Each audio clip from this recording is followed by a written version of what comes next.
Jersey Central with Burt Barron on the new Talk Radio 1450 WCTC, the voice of Central Jersey. From politics to entertainment, from social issues to lifestyles, from newsmakers to pop culture. If it's Jersey, it's on Jersey Central with Burt Barron, 732-545-9282.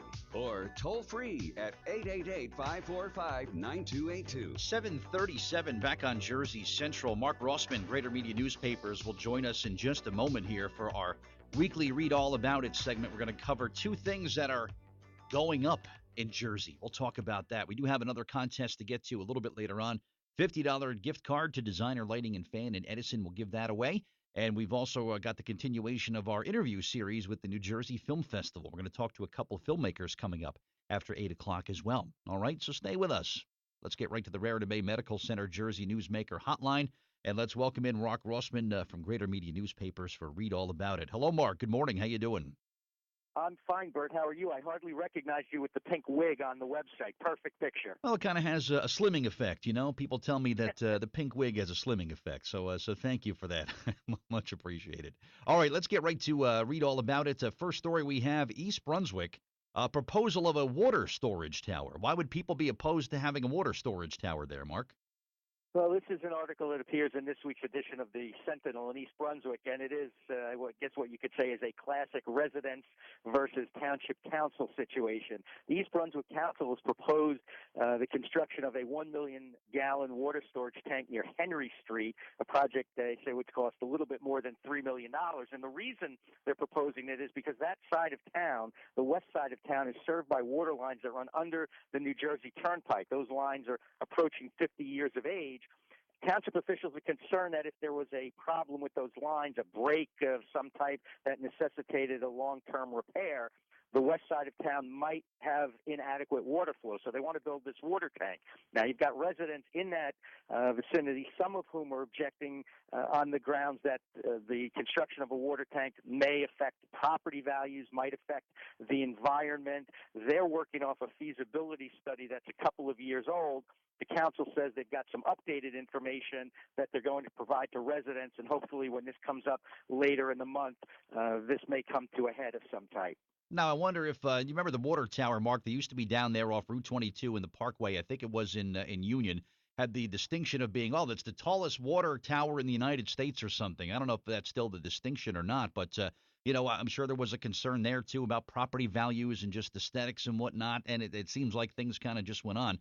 With everything that's going on in Flint, Michigan, I know you're following the story there about this lead poisoning and stuff. If this is going to guarantee people fresh, clean water, why is it? I really don't see why it's such a bad thing. Maybe it's because I don't own a home in East Brunswick and it's not going to affect my property values either way.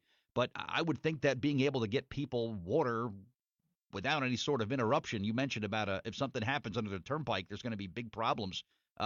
You got to see both sides of this, and maybe they could find some kind of common ground in this, Mark. I'm not sure. Yeah, I think that would be, part of the ongoing discussion, and not only just the provision of water, but of course, fire suppression. God forbid if there was a fire in this area of town, you want to make sure you've got the supply and the pressure to be able to do something with it. It comes down, as it does in many other municipalities, and as it has for the length of time that I've been working in newspapers, with infrastructure projects where a municipality and municipal officials say, look, we're a growing community, we're an aging community. We need to take some actions that look at the betterment of an area in town, perhaps not just at one or two or three or even, a couple of homeowners, and what it might have on, what might affect it have on their property.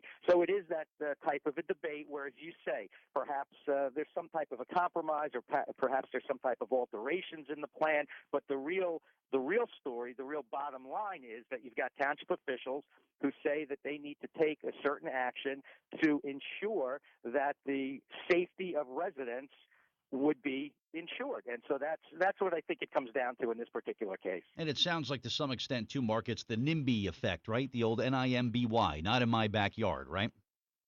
Well, many people, and perhaps understandably so, don't necessarily want to live next door to a water tank. But yeah, that's correct. You've got to look at the entire, let's say, a neighborhood in this case, and determine, are the people who are complaining the people who are the closest to it? Is there support for the tank? We don't see that really reflected in this particular article this week. But you would hope that if people in that particular area do support this project, they would come out to a council meeting when the matter comes up and say, look, we support this. We support what you want to do. We want to have this infrastructure in our area. So it's also incumbent, I think, on some people who support it to, let township officials know their views as well. That doesn't happen in a lot of cases.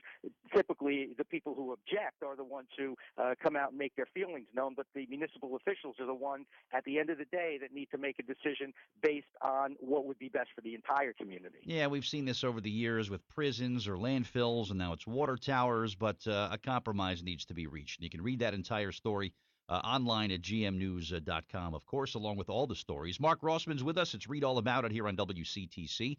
And this is interesting, too. Gun sales on the increase in Jersey. Really? Is that what's going on here? More people are buying guns?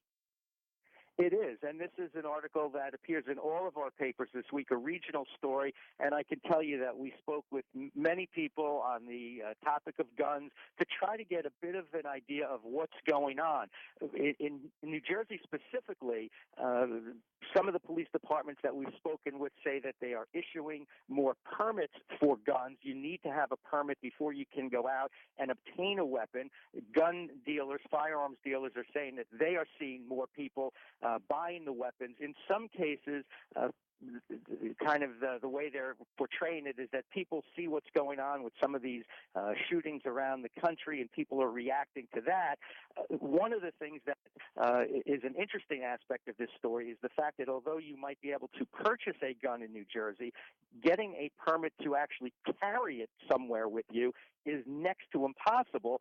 So to me, my question is, okay, you're afraid of these shooting incidents that are taking place. You go out and purchase a gun, but you can't take it with you anywhere. So where will the benefit be if, God forbid, you're in a situation where this type of incident occurs?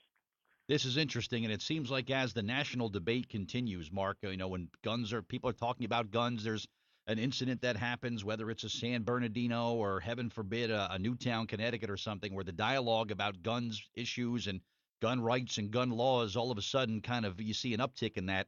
You see an activity in people when it comes to purchasing and acquiring guns. Maybe people just live with the fear that, well, you know what, someday I'm not going to be able to get a gun, so I better get one while I can now. I wonder if that plays a role in all this.